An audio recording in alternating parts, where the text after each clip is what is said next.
उसके बाद हम लोग वहाँ से चले जाएंगे। लड़की ने वैसा ही किया। उस लड़की की भाभी हर रोज ऐसे ही उठपटांग काम कुछ न कुछ करने के लिए देती थी।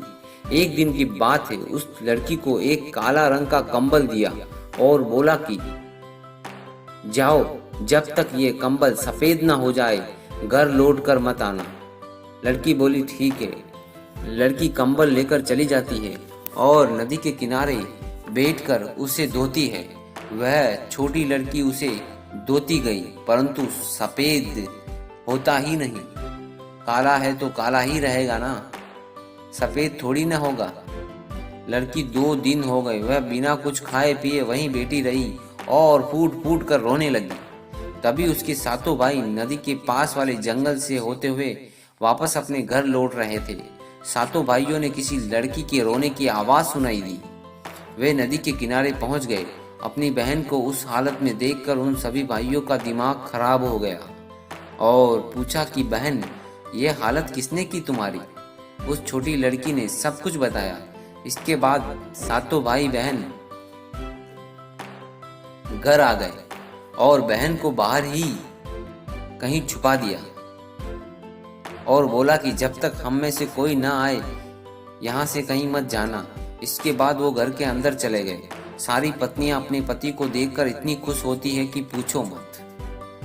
कोई पानी लेकर आती है तो कोई पंखे से हवा देती है। तभी एक भाई बोला कि मेरी प्यारी बहन कहाँ है, दिखाई नहीं दे रही। तभी एक भाभी बोलती है कि यहीं पर खेल रही होगी। तुरंत दूसरी भाभी बोली अभी दूध भात चावल खाकर गई है, यहीं पर कहीं खेल रही होगी। तभी एक पत्नी बोली कि आप लोग पहले खाना खाइए, वो आ जाएगी। एक भाई बाहर जाता है और अपनी बहन को अंदर लेकर आता है और अपनी पत्नी से पूछते हैं कि यही दूध भात खाई है? अगर खाई होती तो यह हालत नहीं रहती। मेरी बहन की क्या हालत हो गई है?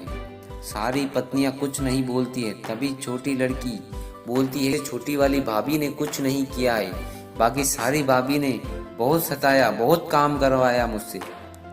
सारे भाइयों ने मिलकर अपनी पत्नियों को घर से बाहर निकाल दिया और सबसे छोटी वाली पत्नी को नहीं निकाला, वह रह गई घर में।